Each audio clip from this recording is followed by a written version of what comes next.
আলোচিত রাফাল ও জে-10সি আধুনিক যুগের দুটি চতুর্থ 4.5 প্রজন্মের যুদ্ধবিমান। তবে গত 7 মে এক ভারতীয় বিমান বাহিনীর সঙ্গে ঐতিহাসিক সংঘর্ষে পাকিস্তান বিমান বাহিনীর চীনা নির্মিত জে-10সি ফাইটার বাস্তব যুদ্ধে প্রথমবারের মতো একটি ফরাসি রাফালকে ভূপাতিত করে।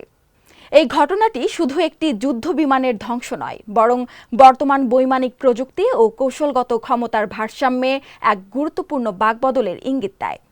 এটি প্রমাণ করেছে আকাশে পশ্চিমা আধিপত্য আর একচ্ছত্র নয়, চীনা প্রযুক্তিও এখন বাস্তব যুদ্ধে কার্যকারিতার প্রমাণ রাখছে।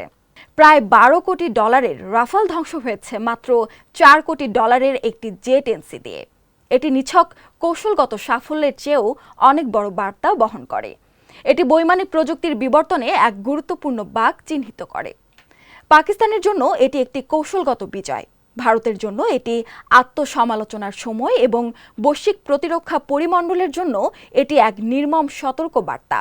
পশ্চিমা বিশ্ব আর একচ্ছত্র আকাশ আধিপত্যে নেই।